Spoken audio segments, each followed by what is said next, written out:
Nosso bem-vindo a você que veio aprender sobre Deus. Nossa igreja te espera para repetir outra vez. Meus irmãos, a paz do Senhor, tudo bem com vocês?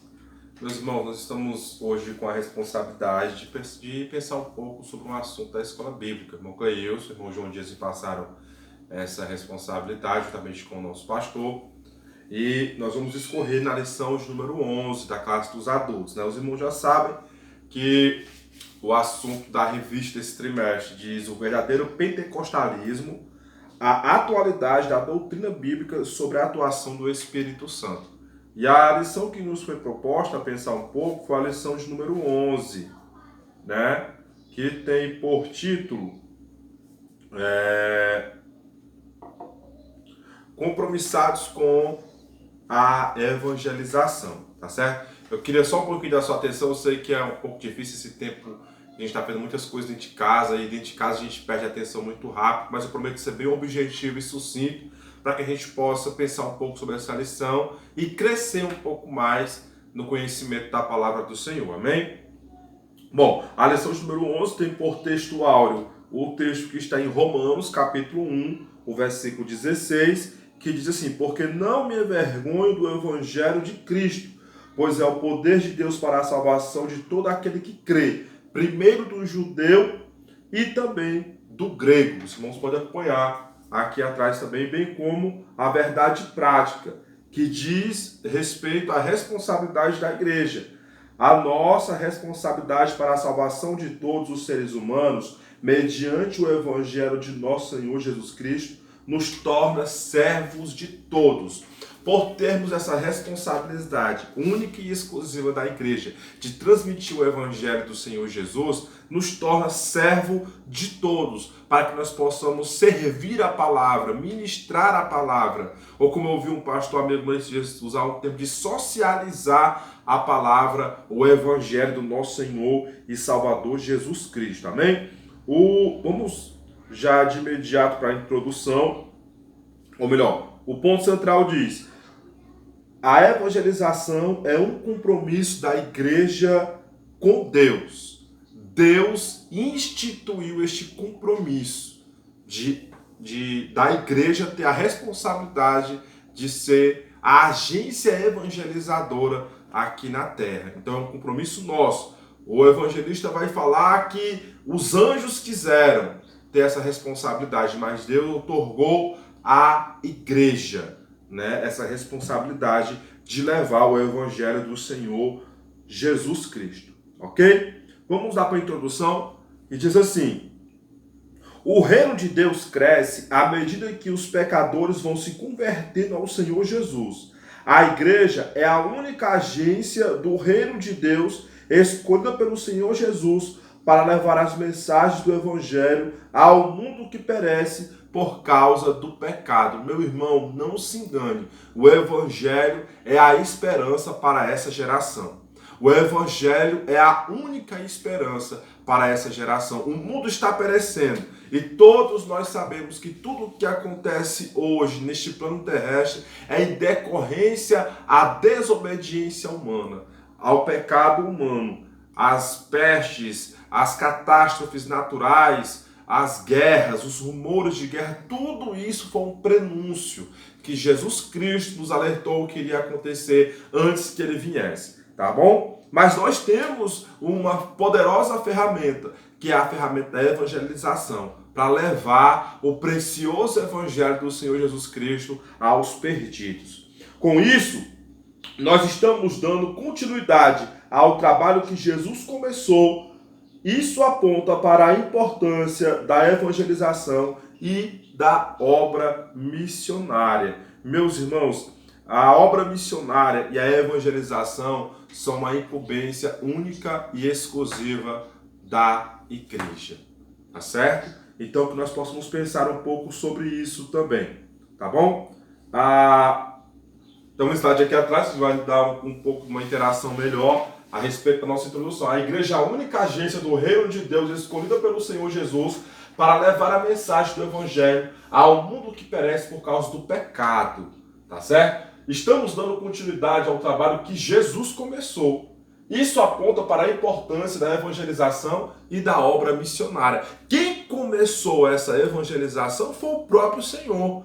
E Ele nos deu a oportunidade ímpar de dar continuidade a essa evangelização. E no mundo que a gente vive hoje, essa evangelização, ela está, vamos dizer assim, um tanto quanto globalizada.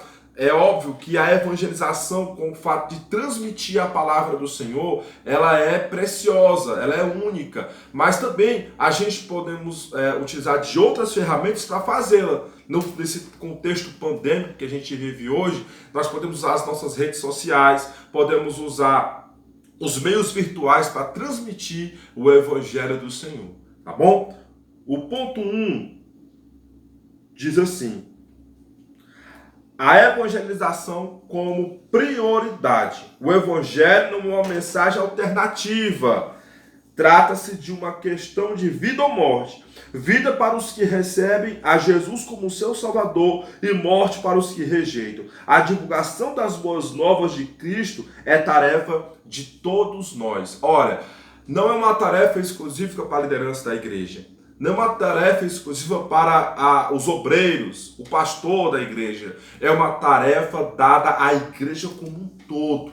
Você que me ouve e por algum motivo ainda não exerce um cargo de liderança dentro da igreja, você também tem essa responsabilidade de evangelizar. Não espere você ter algum cargo para fazer essa obra. Essa obra nós temos que começar a partir do momento em que conhecemos a Jesus Cristo e o Espírito Santo passa a fazer parte da nossa vida. Essa responsabilidade já também faz parte da nossa vida. Eu tenho certeza que muitos irmãos que estão assistindo este vídeo, quando foram impactados pelo poder da palavra do Senhor e tiveram as suas vidas mudadas, o anelo, o desejo, o anseio deles era transmitir essa experiência sobrenatural a outras pessoas. E nós temos que continuar com este anelo, com esse desejo, com este anseio de transmitir que Jesus Cristo é o único caminho que leva o homem à salvação. Tá bom? Mas vamos pensar um pouco sobre o Evangelho, né? No subtópico 1, fala sobre o Evangelho. Né? Essa palavra vem de duas palavras gregas. Advérbio, bem, e angélia, que significa mensagens, notícias, novas.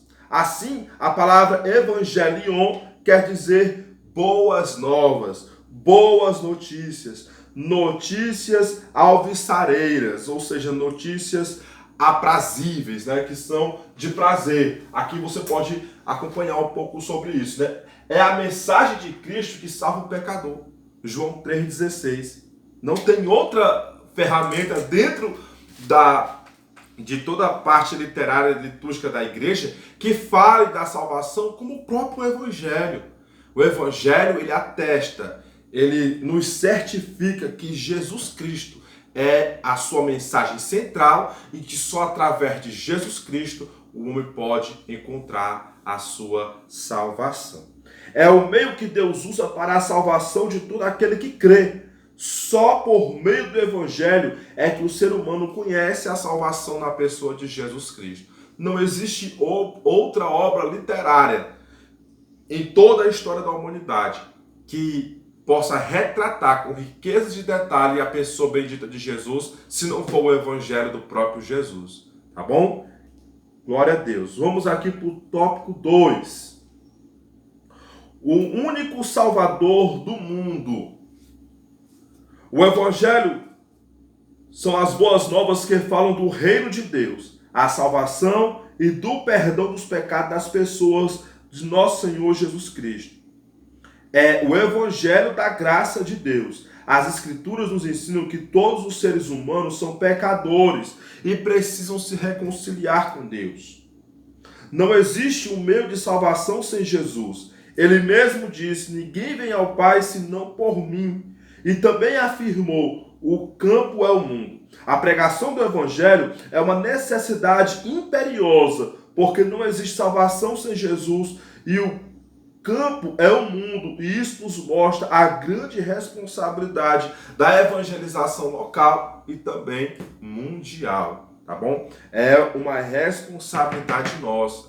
Nós somos como os atalaias, que tinham a missão de anunciar o povo quando o inimigo estava vindo. Se porventura o atalaia não avisasse a cidade, ao povo que o inimigo estava chegando, quando aquele inimigo chegasse e pegasse a cidade de surpresa, a culpa cairia em cima dos atalaias, pois estes eram quem tinham a responsabilidade de avisar o povo. Nós, Igreja do Senhor, no século 21, temos o dever de ser atalaia, de anunciar, aleluia, a boas novas, de anunciar que a salvação nos foi dada pela graça indescritível de Deus através do seu Filho, a saber, Jesus Cristo, o Nazareno. É uma responsabilidade da igreja anunciar isso, certo? Não existe, irmão, a gente pode pensar em grandes pensadores da humanidade, grandes filósofos contemporâneos ou do passado, mas nenhum desses homens tem o poder que as mensagens de Jesus têm, que traz um homem uma nova história, uma nova vida, a salvação. Louvado seja o nome do Senhor por isso. Dito isso, a gente vai para o subponto 3, que vai falar: a pregação do Evangelho é uma necessidade imperiosa, porque não existe salvação sem Jesus. Esse é o 2. O 3 está aqui. Glória a Deus. Uma agência legítima. Vamos lá. O Senhor Jesus constituiu a igreja como única agência do reino de Deus na terra, encarregada de anunciar essas boas novas de salvação. É necessário, pois, a mobilização de toda a igreja para que essas metas sejam alcançadas. Cada crente dos dias apostólicos era um próspero ganhador de almas. Devemos seguir o modelo. Jesus foi enviado ao mundo para suprir as nossas necessidades. Isso é feito mediante o Evangelho. Devemos, portanto, agir como fez o apóstolo Paulo, que não se envergonhou do Evangelho de Cristo. O contexto que Paulo vivia era um contexto totalmente contrário à fé cristã. Ora, ele saiu de dentro dele, era um perseguidor e se tornou um perseguido. E ele fala com veemência para aqueles que estavam ouvindo que ele não se envergonhava do Evangelho de Cristo, porque através do Evangelho de Cristo se demonstrava o poder de Deus, meus irmãos. É bem verdade que no mundo que a gente vive hoje, essa pressão que o sistema tem nos imposto, as lutas do dia a dia, as privações que nós temos passado, às vezes a gente esquece da nossa prioridade, que é a anunciação do Evangelho, meus irmãos. A gente perde tempo com tantas coisas banais, com tantas coisas triviais, quando a gente esquece da nossa principal responsabilidade, que é anunciar o Evangelho do Senhor. A gente usa tanto as nossas redes sociais para falar de coisas temporais, né, como moda, esportes, ou até mesmo política, né? Mas nós, às vezes, usamos poucos as nossas redes sociais para falar de Jesus Cristo, para falar do amor de Deus, para falar do plano salvífico que há dentro do Evangelho do Senhor. Então que a gente possa mudar a nossa mentalidade, que a gente possa abrir os nossos olhos e entender a responsabilidade que nós temos. Amém? Vamos aqui para o ponto 2. E aqui no caso a agência legítima, a gente vai falar: cada crente nos dias apostólicos era um próspero ganhador de alma. Meus irmãos, se a gente for ler o livro de Atos e ver a preocupação, né, e a aplicação que aqueles irmãos tinham em tão somente ganhar almas, né, toda oportunidade era uma oportunidade para falar do amor de Jesus, de quem era Jesus, a pessoa maravilhosa de Jesus. E hoje não é diferente. Se nós estamos na padaria, temos uma oportunidade para falar de Jesus. Se a gente está na fila do supermercado, a gente tem uma oportunidade para falar sobre o Senhor Jesus. Se a gente está no colégio, no trabalho, no transporte coletivo, aonde nós estivermos, nós temos a capacidade de verbalizar o amor de Deus sobre as nossas vidas para aqueles que estão ouvindo. E muitas vezes a gente se priva disso, ou por vergonha, ou por falta de interesse. Mas não esqueçamos, isso vai ser cobrado da gente. Nós somos a verdadeira agência.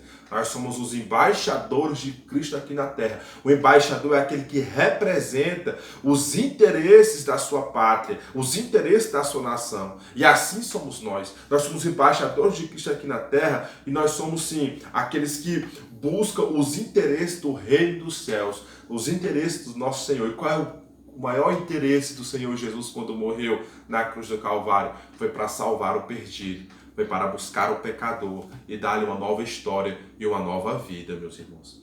Amém? Vamos para o ponto 2. O tópico 2, que diz: Jesus morreu para salvar todos os seres humanos. Essa afirmação é uma afirmação que tem gerado muitos debates no decorrer da história da igreja. Mas nós não vamos nos deter nisso. Vamos pensar um pouco naquilo que nos está proposto na nossa lição. Tá? Diz assim: a extensão da obra expiatória de Cristo tem sido debate ao longo dos séculos, mas especialmente depois da Reforma Protestante. Não se pretende aqui a fulanizar ou se aprofundar nesse debate, tá bom? Pois o que nos importa é a compreensão do assunto à luz do que a Bíblia fala.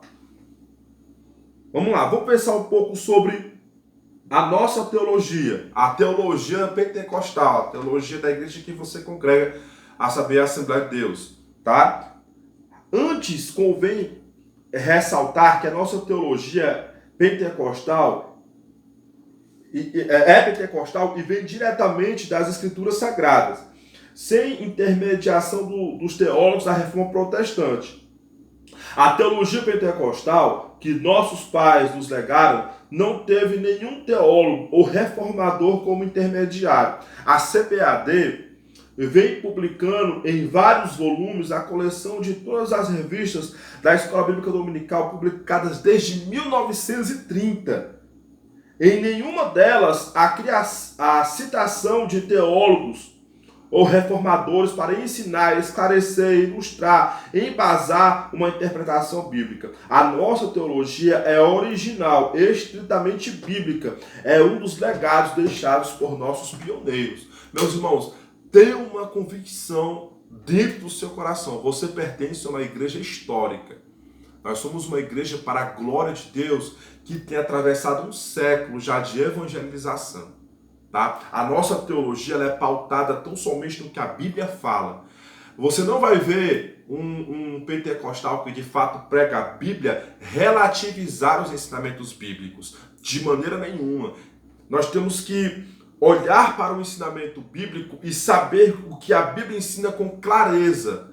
Hoje tem surgido muitos teólogos que tentam relativizar. Já ouvimos falar até de pastores querendo modernizar. Não, o termo que ele usou foi atualizar as Escrituras. Não pode. Não tem como. Eu me lembro agora do que Billy Graham disse, que a Bíblia ela é mais atual do que o jornal que vai sair amanhã. O que se encontra na Bíblia é o suficiente para nós entendermos quem é Jesus e qual a sua obra aqui na terra. Isso nos basta. As pessoas tentam relativizar, tentam colocar pensamentos humanos, tentam trazer ideologias humanas para dentro do texto bíblico, interpretar a Bíblia conforme o seu bel prazer, conforme a concupiscência dos seus pensamentos. Entenda uma coisa, aquilo que é pecado aqui no Brasil é pecado na China também. Aquilo que é pecado aqui no Brasil é pecado na Inglaterra também. A Bíblia ela condena práticas, vamos dar um exemplo, práticas sexuais fora do casamento. O casamento heterossexual e monogâmico. A Bíblia defende o casamento como instituição divina composta por um homem, uma mulher e sua prole. É isso. Mas tem igrejas mundo afora que insistem em afirmar que este é um ensinamento arcaico, descontextualizado para o tempo de hoje. Mas, pelo contrário, a família continua sendo sagrada conforme Deus a instituiu nos dias de hoje. E isso nunca vai mudar, só na eternidade, quando Jesus vier arrebatar a sua igreja. Tá certo? Então possamos entender isso. A Igreja Assembleia de Deus, as igrejas pentecostais que buscam de fato o ensinamento bíblico, ela tem toda a sua teologia fundada na Bíblia, não em pensamentos humanos ou relativos ao tempo em que eles vieram a ter vivido. Amém? Tenha consciência sobre isso, tá certo? A nossa teologia é pentecostal e vem diretamente das Escrituras Sagradas, sem intermediação dos teólogos da Reforma Protestante.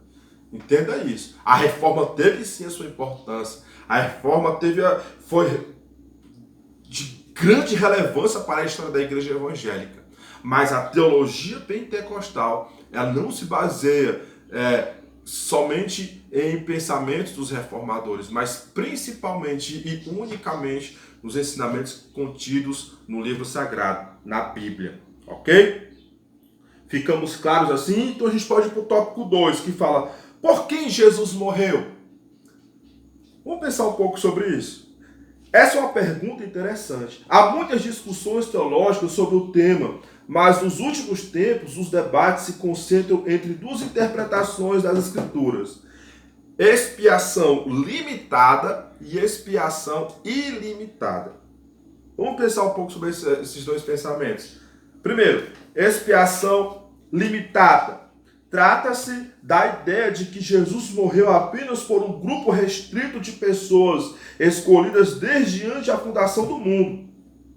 Tal pensamento vem de uma visão teológica, a nosso ver, na visão pentecostal, equivocada e baseada numa exegese ruim, como acontece numa interpretação forçada de Timóteo 2:4, que afirma querer Deus que todos os homens salvem-se e venham ao conhecimento da verdade.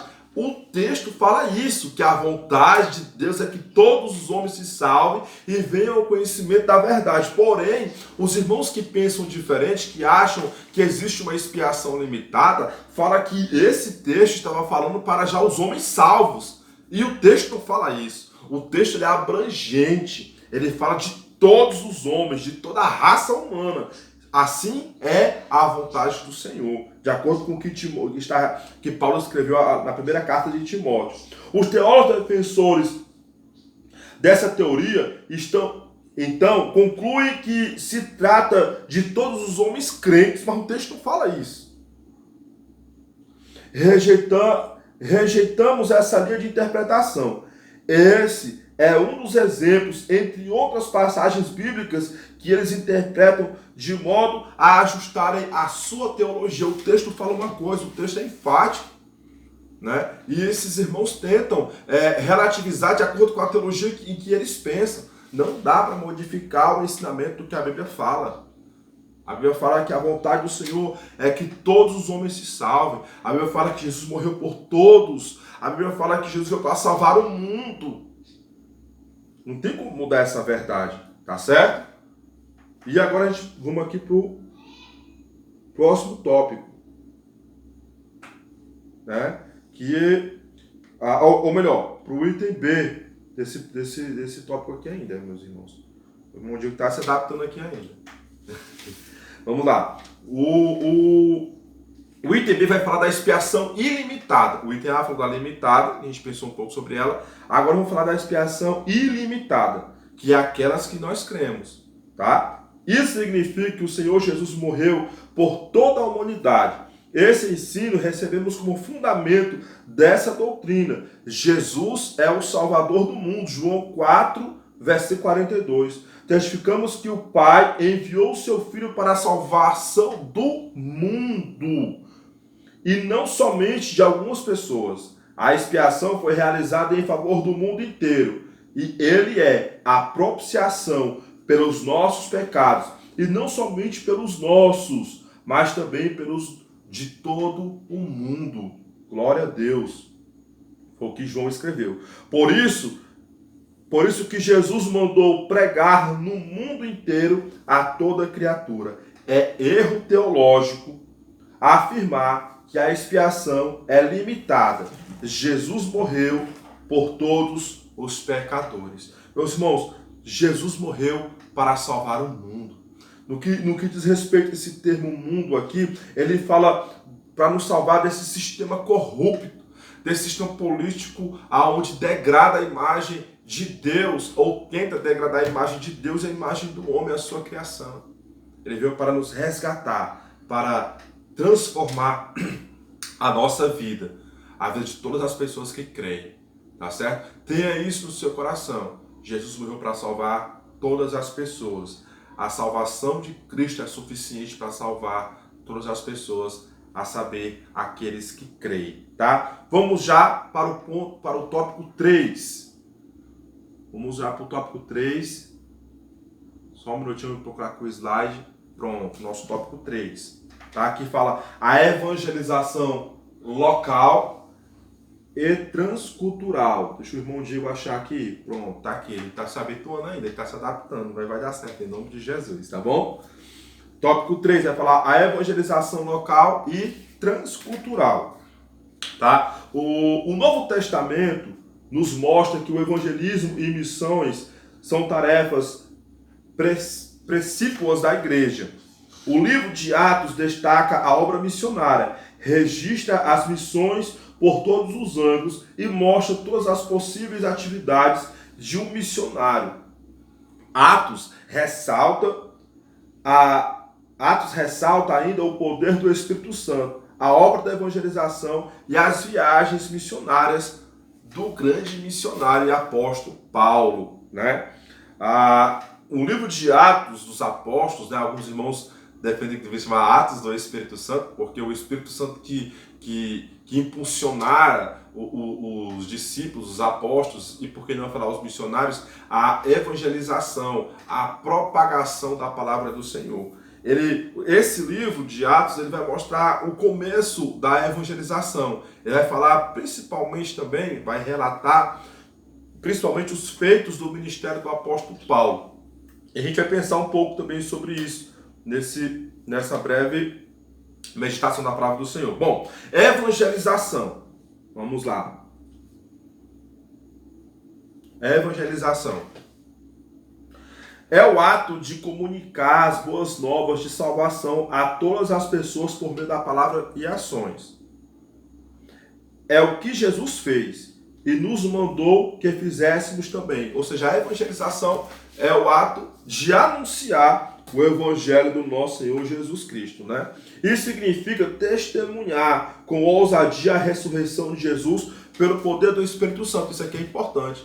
Não devemos ser somente pregadores, mas acima disso temos que ser testemunhas da ressurreição de Jesus Cristo. Porque não adianta nada nós falarmos uma coisa e vivermos outra. Pregarmos uma coisa e testificarmos outra. Nós temos que viver a ressurreição de Jesus Cristo no nosso modo de agir, pensar, falar, vestir e etc. Em tudo que a gente vive, nós temos que retratar o poder da ressurreição de Jesus Cristo. Não adianta nada você ser um bom orador, saber verbalizar os seus pensamentos, sintetizar as suas ideias em um sermão, e no púlpito você ser um excelente pregador, um excelente mensageiro, mas dentro de casa ser um péssimo pai, dentro de casa ser um péssimo esposo. De nada serve isso. Temos que testificar o poder do Evangelho de Jesus Cristo, principalmente dentro da nossa família, para que, através desse testemunho, através desse exemplo, possamos também levar para a igreja e para a comunidade que a gente está vivendo. Tá certo? Vamos lá. Bom, isso significa testemunhar com ousadia a ressurreição de Jesus pelo poder do Espírito Santo. Geralmente é uma ação acompanhada das obras sociais. Olha aí. Essas coisas são características da autêntica igreja cristã. A visão dos pentecostais clássicos, desde o avivamento da Rua Azusa, era evangelística e missionária. Até se pensava, a princípio, que o dom de línguas era para pregar aos pagãos ao redor do mundo. A xenolalia é isto, a habilidade de falar uma língua que o indivíduo não aprendeu, mas logo esses pioneiros desistiram dessa ideia xenolálica missionária, mas eles continuaram a obra missionária mesmo sem a xenolalia. Meu irmão, não diga que palavra é essa, que mistério é esse? O que é essa xenolalia? Para a gente ter um português bem simples, para a gente não se deter muito nesse ponto. A xenolalia era uma experiência, né, que os irmãos criam, onde a pessoa tinha uma experiência sobrenatural com o Espírito Santo e naquele momento aquela pessoa já era dotada do dom de falar uma outra língua, de uma outra nação, sem que a estudasse. A gente já ouviu falar de alguns testemunhos, né? Inclusive aqui no Ceará tem um pastor na região do Cariri que ele testifica que teve uma experiência com o Espírito Santo, que o Senhor deu o dom para que ele falar um outro idioma e assim anunciar o Evangelho. Eu tenho certeza, talvez, que você já deve ter ouvido falar sobre isso, entendeu? Mas chega um ponto que os irmãos, eles param de crer nisso, vamos dizer assim, mas mesmo assim eles não param de evangelizar, mesmo assim eles não param de pregar a palavra, né, de se atualizar, de buscar conhecimento e anunciar as boas novas, tá certo? Vamos lá falar um pouco sobre as missões, né, o subponto 2 do tópico 3, né? O trabalho dos missionários é a evangelização entre pessoas de culturas diferentes. Isso aqui é importante, a gente tem que pensar um pouco sobre isso aqui. A mensagem é a mesma, é necessário ajustar e adaptar estratégias conforme o costume de cada povo ou grupo étnico.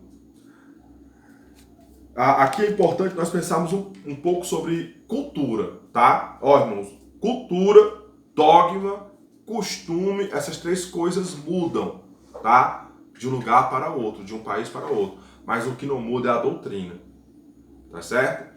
E o grande segredo de um missionário é saber explanar, ensinar e vivenciar essa doutrina sem ferir alguns princípios culturais dos povos. A gente vai ter o exemplo de Paulo, quando ele introduz a pregação na sinagoga de Antioquia e também em Atenas. Ele se contextualiza no modo que aqueles irmãos estavam vivendo, para que aqueles irmãos possam entender a mensagem do Evangelho. O Evangelho, ele não vem para destruir culturas.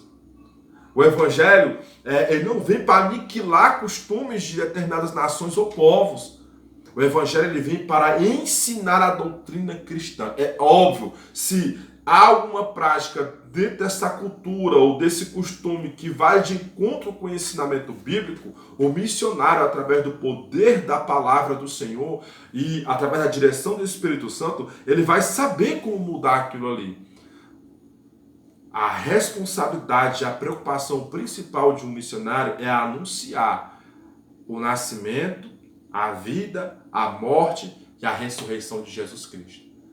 E o Espírito Santo, conforme for trabalhando na vida do indivíduo, vai tirando aquilo que não é do agrado do Senhor. Foi assim comigo e tenho certeza que foi assim com boa parte dos irmãos que estão nos vendo nesse vídeo. Tá certo? O desafio de hoje. Subponto 3. Jesus disse: o campo é o mundo. Não disse que o campo é Jerusalém, nem a Judéia, nem Roma, nem minha cidade e a tua. Jesus disse para primeiro pregar em Jerusalém, depois na Judéia, depois em Samaria e de ser testemunha até os confins da terra. Mas mandou pregar tanto em Jerusalém, como em toda a Judéia, Samaria, até os confins da terra. Isso fala de simultaneidade. A igreja tem que ter esse pensamento. Convém sim que nós temos que anunciar o Evangelho no ambiente, ou seja, ao mesmo tempo, o Evangelho também tem que ser pregado em outras nações, em outros estados, em outros povos, para que assim, num tempo mais hábil possível, mais pessoas possam encontrar a mensagem que há através do Evangelho do Senhor Jesus Cristo. Esse é o grande desafio. E nós temos ferramentas poderosas para fazer isso.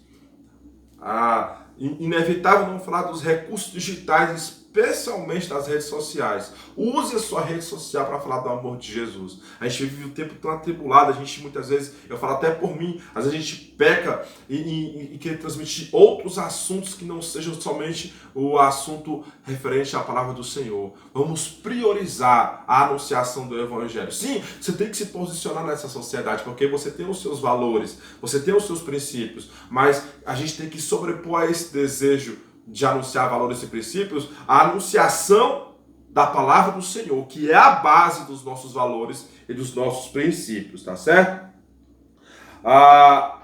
Isso fala de simultaneidade. Do contrário, o evangelho estaria ainda em Israel, confinado entre judeus, por Jesus mesmo disse: por quem em verdade vos digo que não acabareis de percorrer a cidade de Israel sem que venha o Filho do Homem. Louvado seja o nome do Senhor. Fala de simultaneidade, fala de anunciação de forma ao mesmo tempo de todas as pessoas.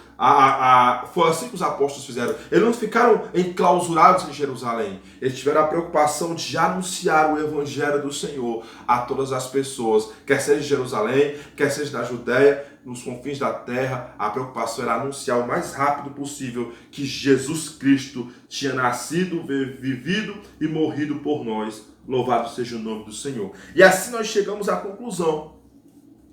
A Bíblia afirma que não existe salvação sem Jesus. Ele mesmo declarou: eu sou o caminho, eu sou a verdade, eu sou a vida, ninguém vem ao Pai a não ser por mim.